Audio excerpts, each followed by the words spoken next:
What's up, everybody? Life's Apprentice. Today we are up on another rubber roof, and as promised, if you watch my last video, I'm showing you why we like the termination bar and why we don't use the cover strip and the edge. Look behind me, we have some problems. This complete roof has ripped up. Now, they use the cover strip right here, and they use the edge right here. And you can see they use nails into their new plywood, which in my opinion is wrong. You should definitely be using screws. But you can see what the wind did to this. Just completely ripped it up. Now granted, they did not put enough fasteners in this at all. You can see all the way down, this whole thing is lifting up. The other thing, if you look here, the way that they did it, it doesn't even cover this, so you got a big hole right here. So what we're gonna do is on the bottom, we're gonna cut this back and we're gonna put in a new piece and roll it over, and then we're gonna do termination bar. It's gonna help hold this fascia, and it's gonna help cover all of this nonsense here. On the sides over here, this side's actually still okay. But you can see what they did here too. See this? So we're gonna have to fix this. Basically their edge is not long enough to cover the fascia, which is causing problems, and water and everything can just get right in there. So we're gonna have to get creative on this one. Well, there's nothing wrong with using an edge like this, but you need to be really, really careful about how you do it. So I'll show you how we're going to address this and fix it, and maybe you guys can learn something. Alright, so our plan fixing this, we snapped the line all the way across 10 inches from the edge. What we're going to do is we have some strips of rubber over there that we're cutting. They're like 20 inches wide, and the whole goal here is we're going to peel this back. We're going to re-glue this with our new pieces. And then our new piece is going to go under this. We'll have a seam tape right here, and then this will fold over, and we'll have a termination bar over there. So we're going to cut this off and get these new strips in and glue it. Peeling the rubber back, we have it cut back. We went 10 inches, and you can see this is going to be kind of difficult to clean, but we are going to lap it for water flow. There is a couple spots like this, but I'm not too concerned about it. That can, if you can just, no, don't cut it off, just try to pry that up just a little bit. There's some edge over there we're trying to save.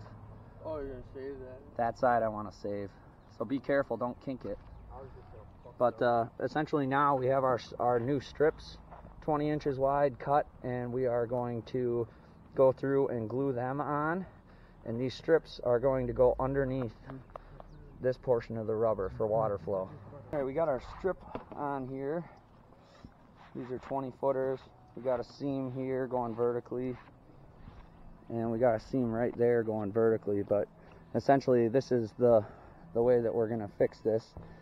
And then we have an overlap here for water flow, and we're going to put a seam tape here, and then down here we're going to use the termination bar to finish that off. We will be putting a new piece of edge on here and doing cover strip, because I feel like that's the best option. We have a decent pitch on this roof, so I'm not worried about leaking on the edges. Yeah, you'll have to get that, yep, vertical.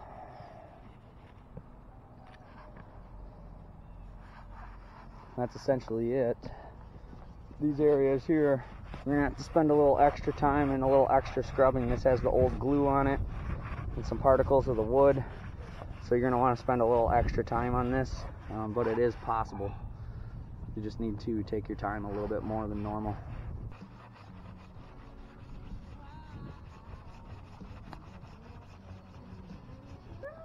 We got Paulie over here doing the termination bar. We got our seam tape down, both sides primed and cleaned.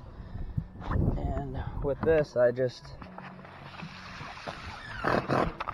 pull this out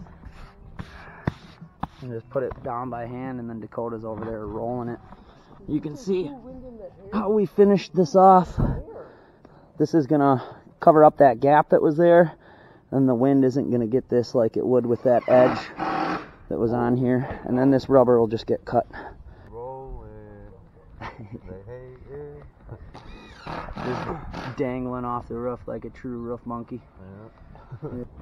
Oh, it's hard to make this look good in a situation like this, but we have the old cover strip on there. We put a new piece of edge on. You can see we screwed it down really well, and then we're gonna have to prime and clean this and install a cover strip over the top of all this, which is tricky. We're just gonna have to take our time and do it nice. But we're not necessarily looking for something that looks nice here. We're looking for this thing to function and not blow off, not leak. You can see over here there's another little spot where we had to peel it up.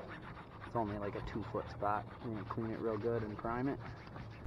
Alright, here's the finished product. We got some cover strip on here where we had to slip our seam up underneath there. And then we have our seam here, flaps for water flow, and all this is glued down. We went all the way across. We had some scraps from the last job, but notice no cover strip down here anymore. That should help. The wind shouldn't get it. We did put a cover strip here, get that all finished off nicely. You can see here how this turned out.